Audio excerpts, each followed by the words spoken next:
Hey, what's up, everyone? This is King Crypto, and today we're going to be talking about a ICO known as COTI, COTI, known as Currency of the Internet. And this is essentially digital currency built for payments. So let's say you're trying to buy something on Amazon. They give you the option of buying with a credit card, debit, PayPal. They want to also be included on that list as COTI, uh, right under PayPal. That's kind of the idea. They want to become another solution for people that want to pay with digital currency, and they want to be more affordable, more transparent, and there's a lot of other things to talk about in that department. So I made a little ICO rating sheet, and we're going to go through that. I don't know if this is everything that there is to talk about, but this is kind of a rough draft. I will be making a better one as we go on with these videos in the future. But these are some things to me that are kind of important. I'm not gonna lie.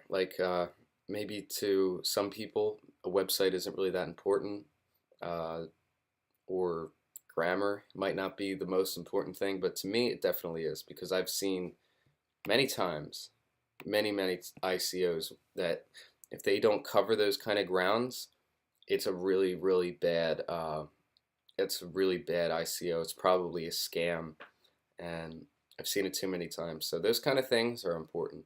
You have to put details. The details matter with these kind of things. So, okay, let's go over the website a little bit.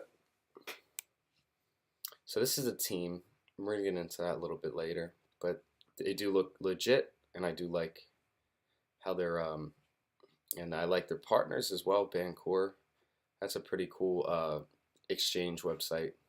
Wings, okay. So mass adoption of digital currencies in the mobile era.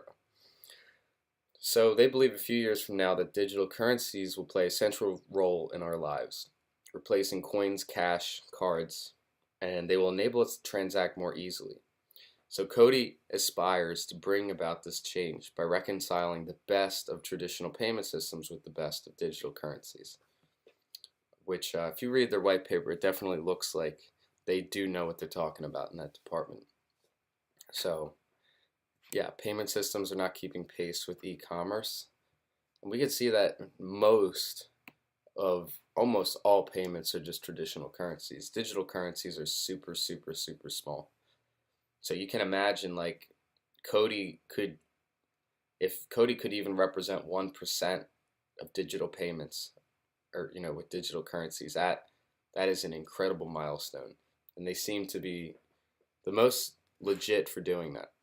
They seem to be able to do that probably better than all the other digital currencies out there because they're, like I've addressed in my last video, accessibility and ease of use are the most important things that are going to get people to adopt to the digital currencies because they're used to what we're doing now. They're used to debit cards or credit cards. It's easy. So if COTI can make that easier and cheaper, we will start to see that transition. Okay, so these are all things in the white paper that I'll talk about. Distributed ledger technology that outpaces current cryptocurrency standards. So they have this idea of a trust system. I think that's very interesting.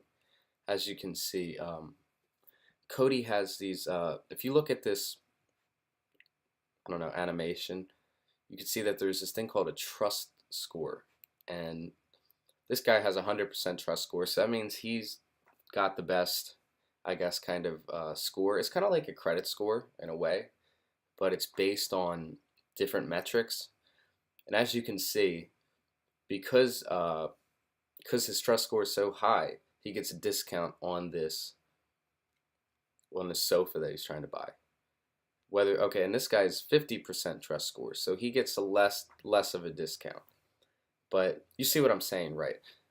So based on this trust score, that's how you go about doing payments. I think that's a very interesting concept, and I do like that a lot. So we're gonna get into that later too.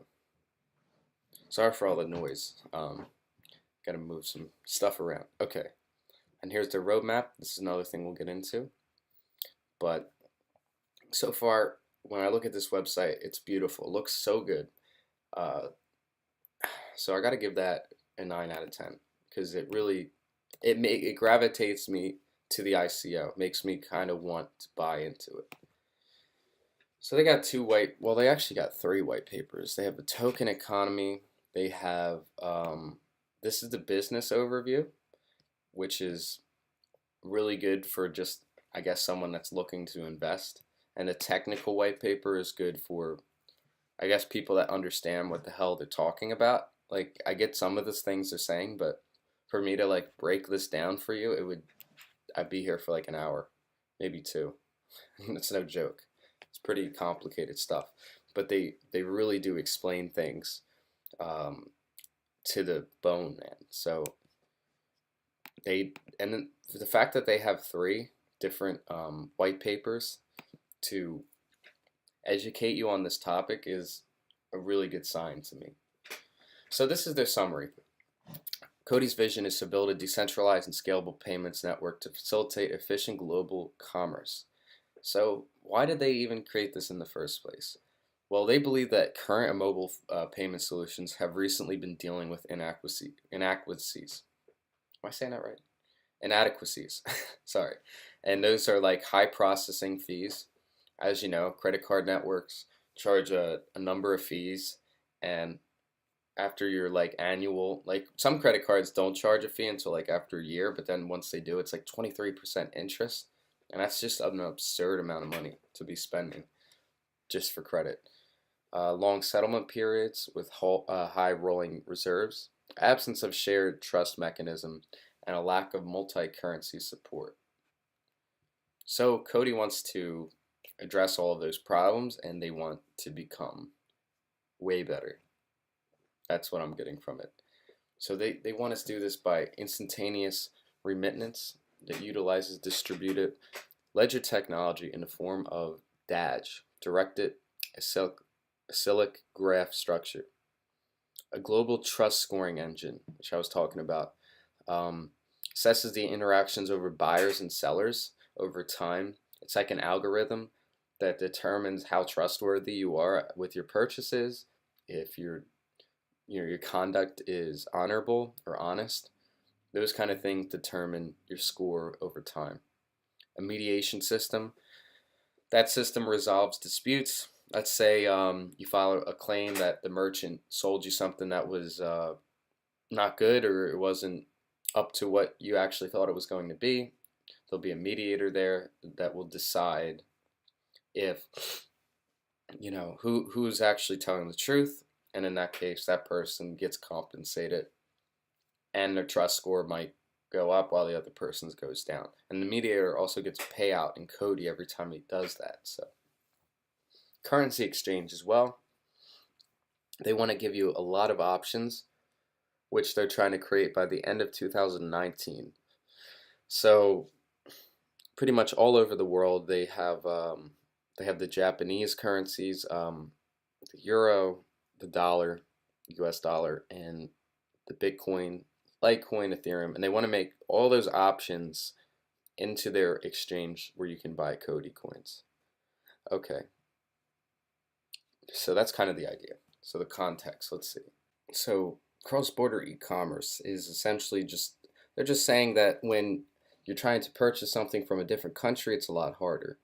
So like US-based merchants, cross-border transactions are 2 to 3 times more likely to be declined relative to domestic transactions. So also there's higher fees associated with that, and there's also higher abandonment rates. Online marketplaces is another problem. Key functions dealt with by card networks have to be handled by the merchant, so it makes it harder for them. And the overhead costs for dealing with it makes them, makes it so that there's less competitors in the marketplaces. Peer-to-peer commerce. Numerous non-bank services offer solutions for this. These services handle the money transfer aspect of P2P transactions effectively, but their use is confined primarily to transactions that involve trusted parties. These services fail to account for the conformity and delivery of goods and services. Rather, they focus solely on the authorization, clearing, and settlement of money transfers. So as such, they are not complete payment solutions and are not suited to accommodate P2P commerce involving parties that do not know each other and may never transact again. Um, Shortcomings faced by existing payment solutions when handling these new payment scenarios are attributed by one key factor, a lack of trust. So the trust, yet again, that's why they're really focused on the trust score, because they believe that without that trust score, that's why we have to deal with the high fees, the lack of cross-border payments, the abandonment rates, and the other things that they have mentioned on the context. So they talk about the unfulfilled promise of digital currencies. And, they pretty much talk about the same things that most of us talk about. The scalability, as the network or the Bitcoin network grows, it faces severe network congestion, given rise to higher fees and slower settlement times. Um, Absolutely true.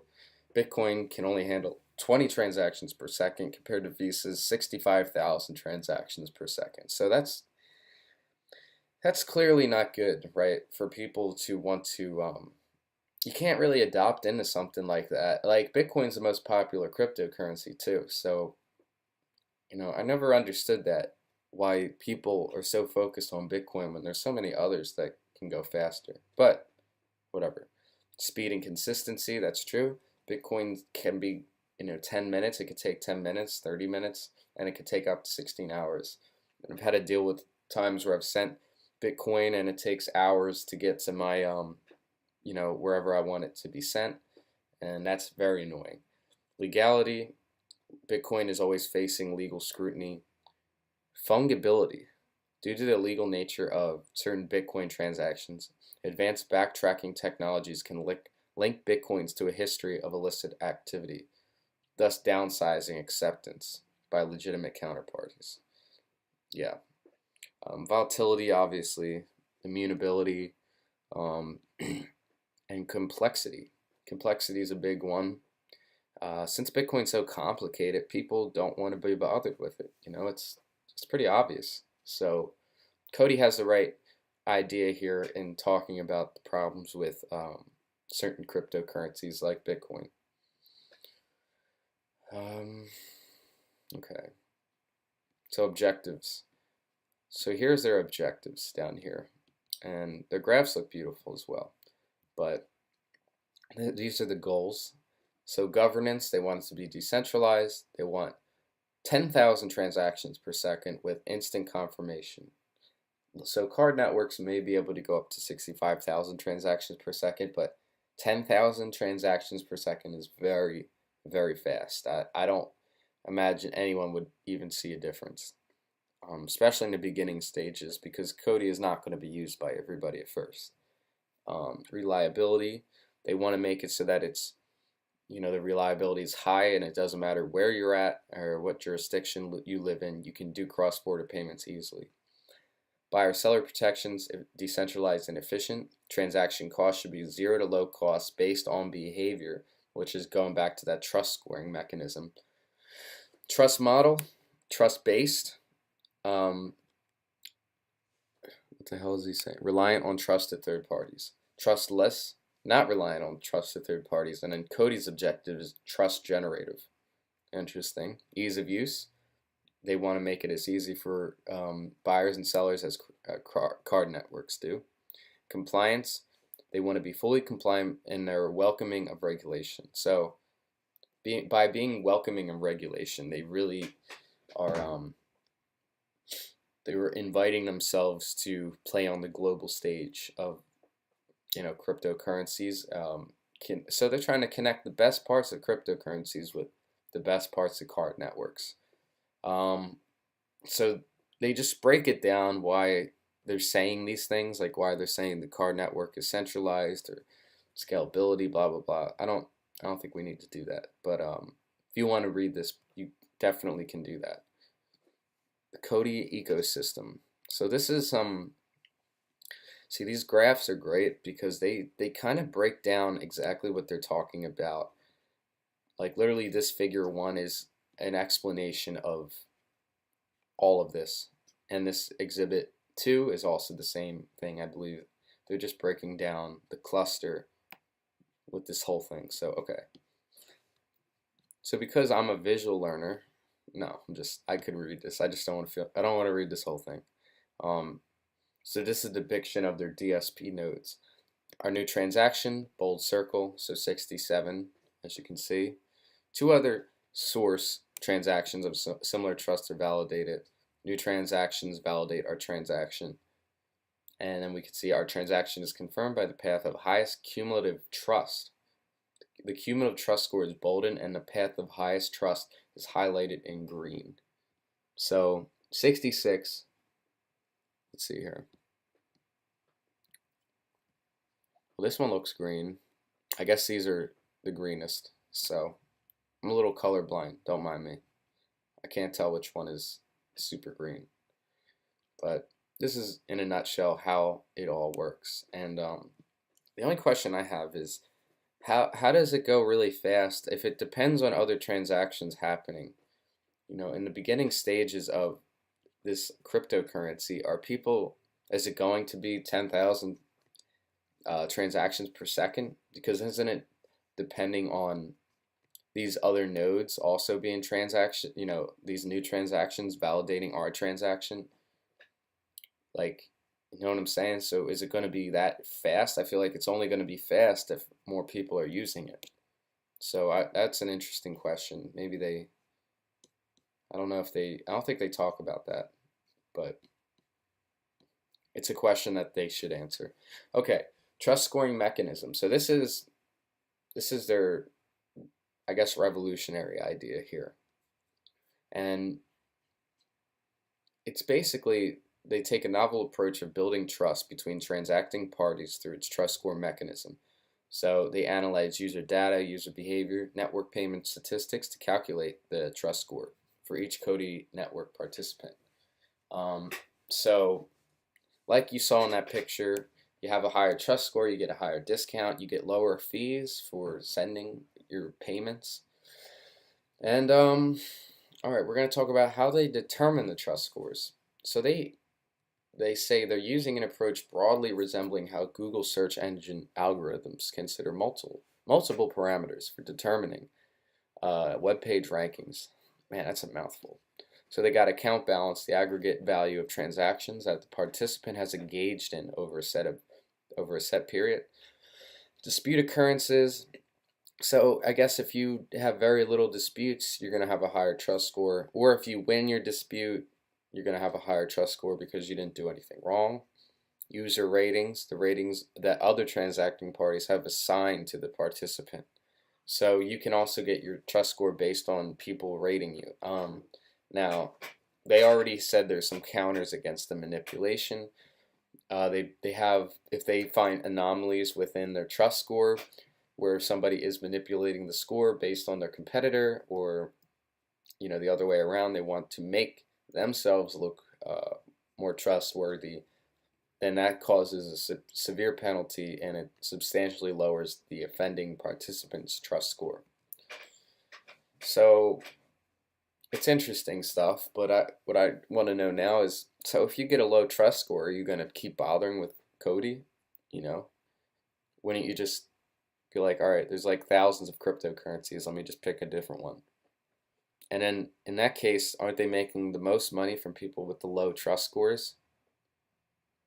Um, you know, so more questions that need answers. But they do talk about how, somewhere within the white paper that I read, that they don't want to make it so overbearing, and they don't want to make it so that they're enforcing low trust scores on any one party, and they want to make sure that it's easy for them to get out of that rut. So I think that's very important. Mediation system. So the mediation system, pretty much you get trusted users, high trust scores.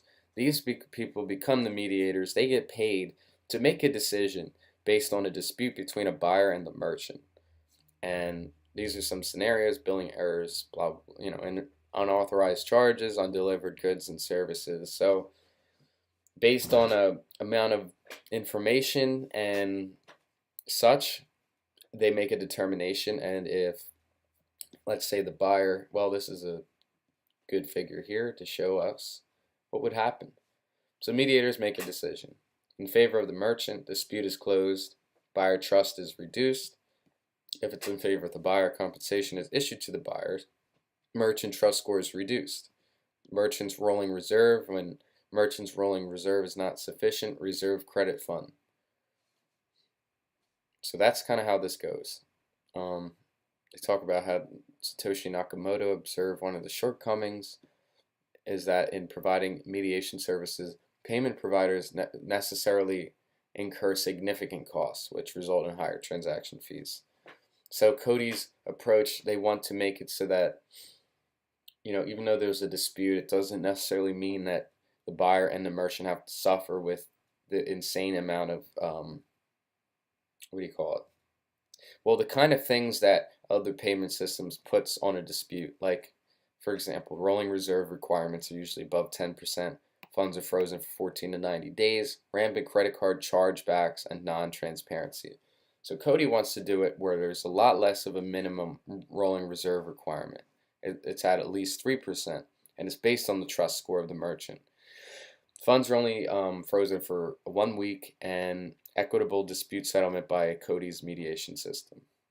So they want to do this in a more fair way. They don't want to punish, they just want to, I guess, do what's right without putting too much pressure on somebody else or whoever is wrong in this.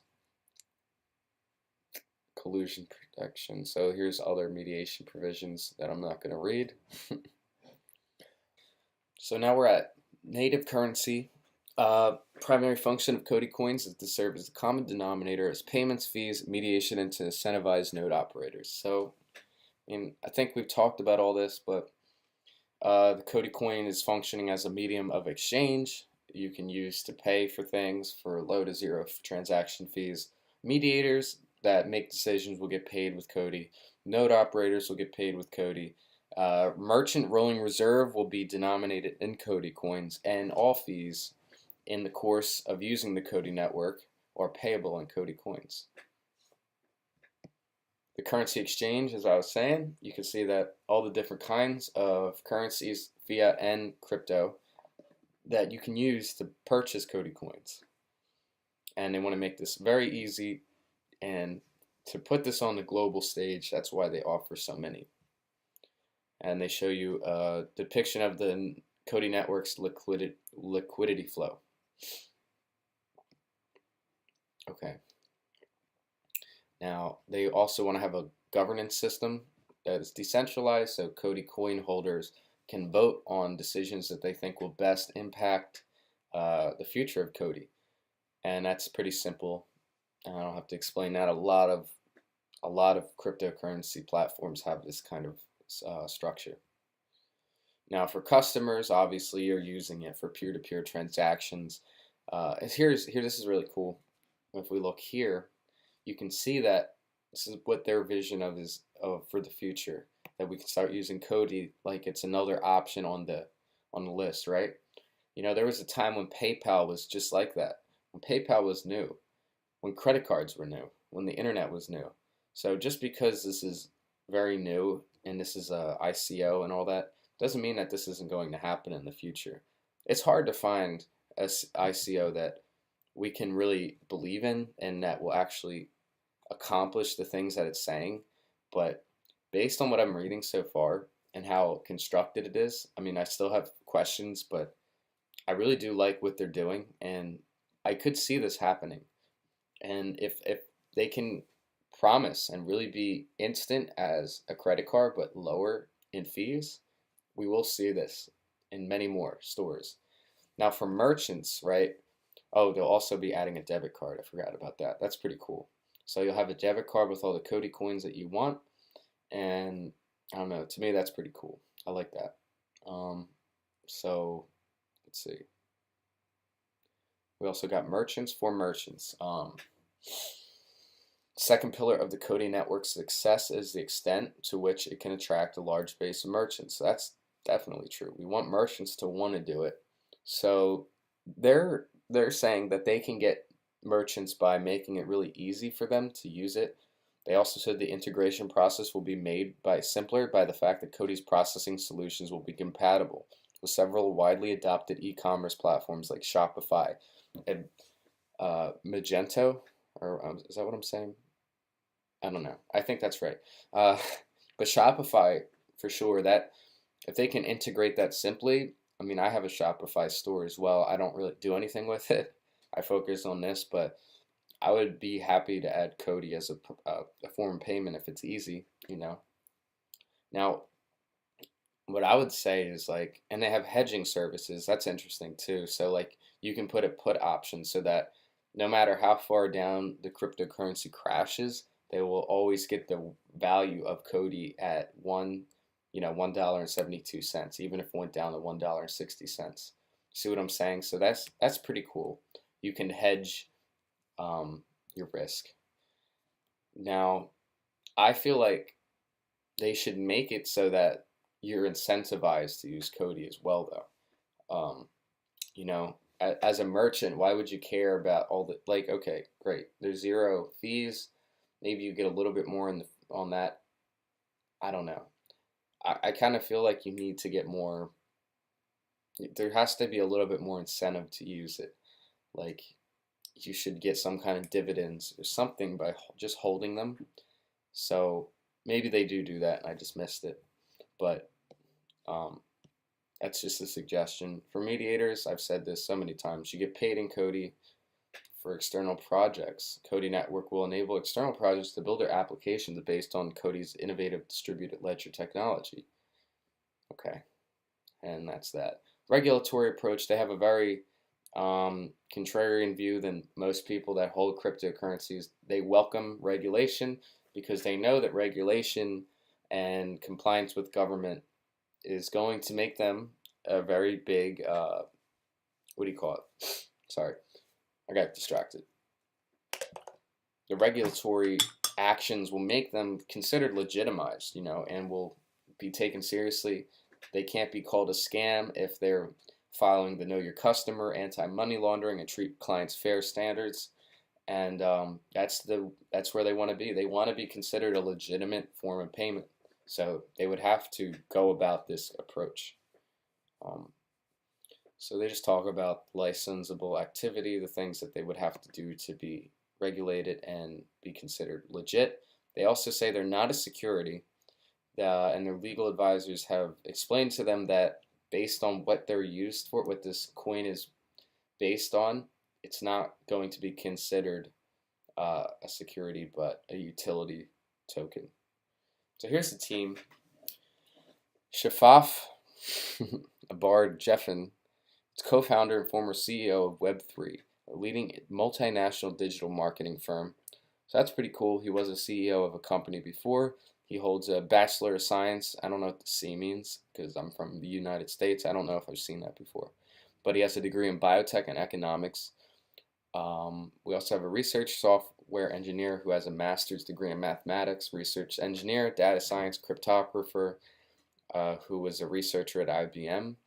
And we have Yoni Neiman, software engineer. So the team definitely looks like competent. And I mean, it's good to see that there's a CEO that has been a CEO before. That's always a good thing to see. It looks like the team is not too young, not too old. It looks just about right for an ICO. And they have the legal department, head of operations. They have their bases covered. They also have a board of advisors that have a lot of experience in this area, and I think that's very cool as well. So for the team, I'm gonna give them, I think, an 8 because it's definitely above average. It's not like you have Charles Hopkinson. Am I saying that right? Hold on. Hoskinson, right? That's the guy. Like if that guy was the founder of this, I would be giving that thing a 10. But that's just because he's proven himself, right? By being a co-founder of Ethereum. So given that they're an 8, they have to prove themselves a little bit by implementing everything they've said they want to do. So their roadmap looks good. It looks realistic. Consumer wallet launch in second quarter 2019. I don't know why I just went there. All right, let's start with 2018. Consumer wallet prototype, trust score server prototype, full node, DSP node, and history node prototypes. So this is all just implementing prototypes. Pretty simple enough. They said it. So second quarter 2019, this is when they want to launch everything that they were prototyping. And they will also have a decentralized mediation prototype.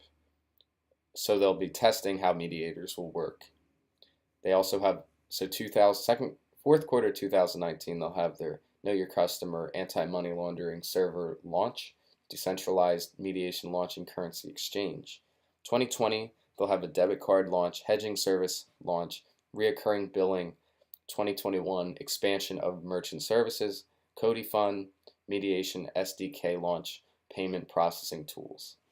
So that's a realistic roadmap. Now it's going to be a while though to see these things come to fruition. I mean, it's only 2 years from now, but that's a long time for most of us, right? To think like you got to wait 2 years to see your investment turn into fruition. But of course, all good investments aren't going to just blow up immediately, right? So you got to accept that and understand that this is a realistic roadmap to what they want to accomplish. And here's their phases. And then you have 2021 here. Interesting. Expansion of merchant services. Wait, I don't understand. They said this. Did I miss something? Oh yeah, this is 2021. I'm sorry. Okay. So that's a 3-year difference. That's kind of long. And here's the risk factors and stuff their lawyers told them to put in. Okay, so let's look at the ICO sheet. So we got team is an 8. Their vision, I think I'm gonna give it a 7 because it's been done and it's done okay now. And the problems that they're addressing, I mean, it's not like it's a life and death situation. It's not like we need this, but it is a convenience thing. So if their vision is, if they can make their vision appealing to the masses, then that is what I think will be the most important thing to what they're trying to do here. If that makes any sense. Because, like I said, we're used to using credit cards and debit cards. We're used to the fees incurring internationally. If they can make that appealing to us, if they can make that appealing to the masses, I think we'll see this become a really, really good investment. Realistic? Definitely realistic. I'm going to give it a 9. Everything they said makes a lot of sense to me, and it seems possible. It doesn't seem that hard for them to, what do you call it? It doesn't seem like what they're saying is too good to be true, right? It doesn't come off as a scam. They give us a really long time frame with that roadmap too.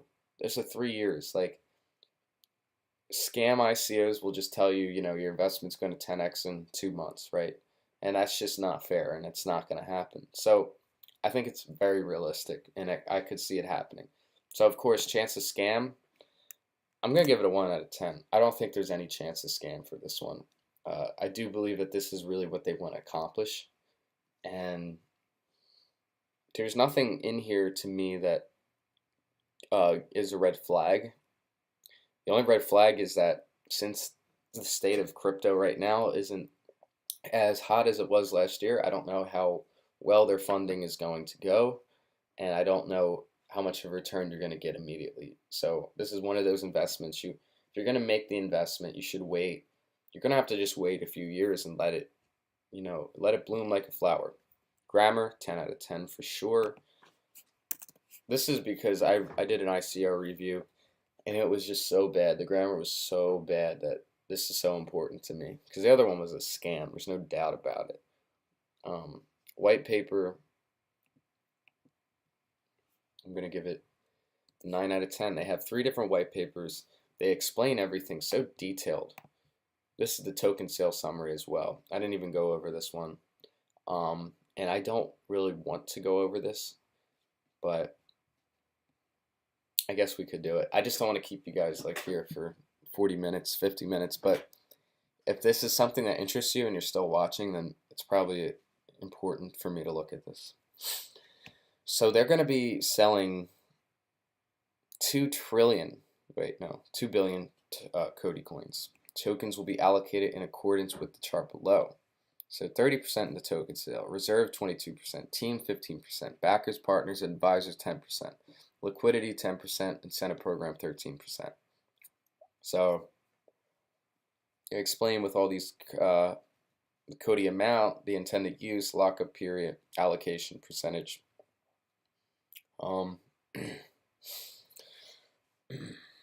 Reserve, team, let's see. The token sale will be locked up for 6, 12, or 24 months required for the private sale. So that's kind of a long time. And their hard cap, they're hoping to receive 30 million US dollars. So for the hard cap, that's, we could give a 6. It's a little high. It's not as high as other ones, like I've seen 50 million. Telegram, $1.7 billion. But for an ICO where you're trying to get public interest, it's a little high. Use of proceeds, a whole bunch of stuff. Most of these ICOs, they kind of say the same things usually, except for market maker. I don't usually see that. 7%. The COTI fund, 7%. Capital requirements, cybersecurity, R&D. So R&D is the development program encompassing base layer protocol exchange, the consumer mediator client applications. And I'm not going to read all this because it's just not, I just don't want to be quite honest. But you can see that token price will be set at 10 cents per COTI. Token sale will consist of private and public sale. The minimum contribution in the private sale is $50,000. That's the minimum contribution. It's a lot of money. ERC tokens will be issued for the purpose of providing an official record of tokens sold. Yeah, of course. Launch of COTI mainnet. The ERC20 tokens will be converted into coins issued on COTI's network transaction ledger with or without prior notice. And we see that they will be issued post-listing on at least one major exchange, no later than the end of September 2018. Okay, so that's cool. They give us a date that's not too far away. To further fund the development of the network, COTI may occasionally initiate additional token sales from the reserve. Okay, makes sense. Okay. Let's see. All right, I want to wrap this up, guys.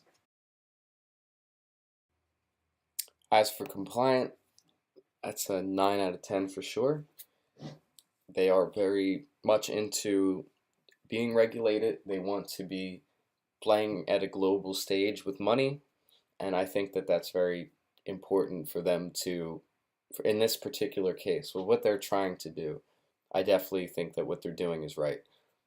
So, okay, in product, at the end of the day, I'm going to give it a 7 out of 10. That's because the product exists already. You know, it's just they're offering some incentives that are better than the current system, but it really just depends on how they go about it these next 3 years, and how do they make it really easy to use for people? How do they make it accessible? These are the challenges that all cryptocurrencies face, and I don't know if their product is going to be that explosive to the point where people are going to just start buying it when when most of the population doesn't understand what cryptocurrency is anyway. Most people get scared of it. So maybe if they start seeing it on merchant websites and it says COTI on it, people might really start taking it seriously and treat it legitimately. But it's going to be a slow process at first. It's not going to happen quickly. And that's just because, it's just, we're used to a certain way. But forgetting about all that, this ICO has a lot of potential. They have a great team. They have a great website, amazing white paper. Everything they're saying is very congruent with their vision. And to me, there is basically no chance of a scam with this one. They're compliant with the government. Their hard cap is a little high, but it's not that bad. And their product is above average. There is room for it maybe to become more appealing, but as it is right now, I'm gonna overall give this project an 8 out of 10 or a 4 stars, and that's also what COTI got as its on ICO bench. 4 out of 5. I think it deserves it, and I am excited to see what you guys think about it. So tell me in the comments if you like it, if you think it's a scam. I don't care. Say whatever you want. You can win the next Litecoin giveaway, which I will be doing tomorrow. So thank you guys. Have a great day. I'm King Crypto. Let's get cryptical. See ya.